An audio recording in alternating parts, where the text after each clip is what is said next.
Tim Ferriss wrote the 4-hour work week back in 2007 and it changed everything. But let's be honest, that model is outdated. The game has evolved with AI, remote teams, and social media. I run a company of 80 people, fully remote, and I only work 3 hours per week in the business. No office, no endless meetings, and no burnout. So in this video, I will show the exact operating system that makes that possible and why the new work week in 25 isn't 4 hours anymore, it is 3.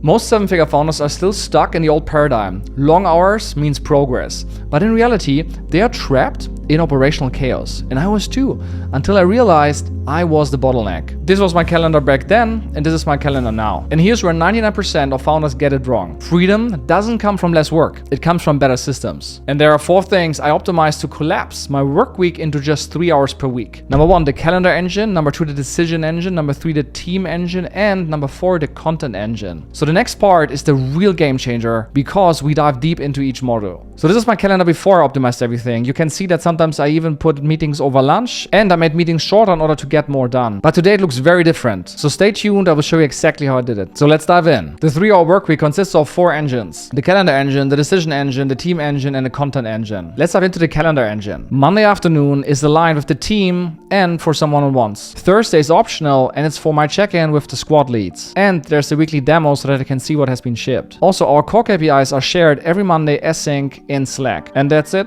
And the cool thing is today I have 40 hours of deep work throughout the week. I have ample time for my family. I spend time with them every morning. I bring the kids to daycare. I get the kids from daycare and I spend time with them in the evening and on Thursday, Fridays after 3 p.m. And my plan is to also change that for Tuesdays and Wednesdays. So that soon after 3 p.m. I always have time for my kids. And Sunday is always blocked for the whole family. Because also back then, work was filled up Monday to Friday. And then on the weekend, we had social obligations morning to evening. Number 2, the decision engine. My team knows exactly what they can decide without me. Every time they ask for approval, I find a system that they can decide for themselves going forward. And before I was stuck in approval marathons. So if your team can make even 5K decisions without you, you're not scaling, you're babysitting. I use a simple framework. Level 1 decisions, under 5K, reversible. The team decides and informs me. Level 2 decisions, significant impact and harder to reverse. The team recommends and I approve. And level 3 decisions, strategic and high stakes, we decide together. But here's the key. Every level 2 or 3 decision creates a new level 1 rule for similar future situations. This means my decision engine gets smarter and more autonomous with every choice we make. The goal isn't to make all the decisions, it's to build an engine that makes better decisions without me. Within 6 months, 80% of decisions happen without my involvement and the quality improves because the people closest to the problem are empowered to solve it. Number 3, the team engine. Values, career, roles, compensation, all embedded into templates. Everyone knows what great looks like. So let's go through it. These are our values. And we have them deeply integrated in our culture. They're actually behaviors. So hashtag create impact means you want to create impact for the customer. Lead by example, that means everyone is a leader. Level up means everybody becomes a better version of themselves. Speak your heart means that they share the true feelings, and be passionate means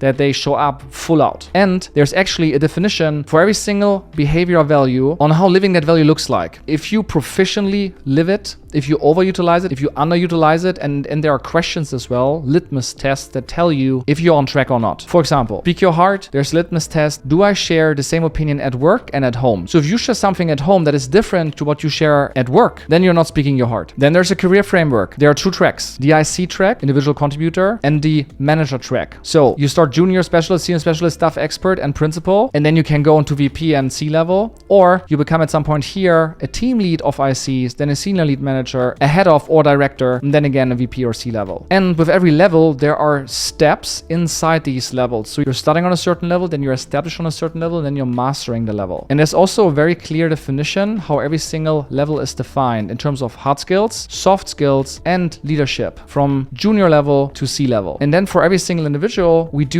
every 6 months, we do an SCCA. That is a self and career coach assessment. The interesting thing with this one is that every single team member answers these questions for themselves, and every single team member has a coach, a career coach that helps them to level up and to uncover blind spots. The coach you would here rate themselves on a scale from 1 to 4, doesn't meet, meets most, meets all, and exceeds, and then the career coach would give feedback here, would say what they think, and then also explains why that is. And also we do a 360 on top so that you have a third-party perspective on the whole situation. Then there's a clear goal setting with every SCCA, where the career coach and a coachee negotiate what the goals are, and that's a light version. The full version includes the 5 values that you have seen and what is missing to hit the next level in your career and what the gap is and what you need to do in order to close that gap and what the time frame behind that is. Then also compensation has a system. This is data from Option Impact, where in the US you see exactly how every single position in a company is compensated in percentiles. Bottom 5% for base, up to top 10%, and then target incentive pay, including bonus and then total pay.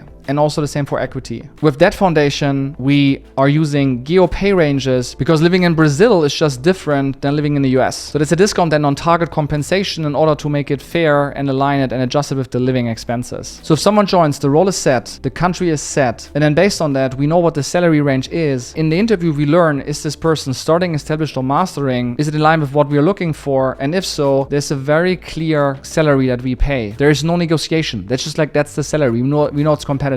And the same for equity. And because of that system, no one needs to talk or speak because the system defines the compensation. And of course, the system is a living thing. And every time when we realize we need to change it, then of course we change it. Number 4, the content engine. We produce 100+ pieces of content with just 1 hour of my time every single week. So let me double click on our content engine. There's first inspiration engine, where we essentially put in people that are relevant for us across channels, TikTok, YouTube, Instagram, X, LinkedIn. And on the back of that, we have then automations that grab all of their content of the last 6 months, 12 months, 18 months, and then puts that into an Airtable where all KPIs are analyzed of every single creator, and the most viral content is always put at top. So that means this one here had the highest likes, share, comments ratio compared to the views, and you know exactly what the first frame was, the thumbnail, what the asset is, what the caption was, and what was said in that post. And then you can repurpose it and put it into a content production engine. The content production engine, this one here would be for vertical videos, picks the chosen posts from proven creators and puts that here in the production engine, where then we repurpose that content. It becomes a new idea that fits my tone of voice. We pick a date when we will launch it. We create the thumbnail, the first frame. We create the script, then it's being recorded, edited, and then posted, and then analyzed. So behind are teams in this case who are editing, script writing, doing artwork, and in parts also then auto posted. I will give you a full system breakdown in a future video. So today I spend most of my time working on the business, not in the business, and my team scales, ships, and hires without me being the puppet master. And that's what a real CEO engine unlocks. And you know what the craziest part is? Our margins actually went up the less I was involved. So if you want to plug this engine into your own company, I will leave the Figma in the description below. And if you want to keep learning, just watch whatever YouTube recommends next. It's probably exactly what you need. See you in the next video.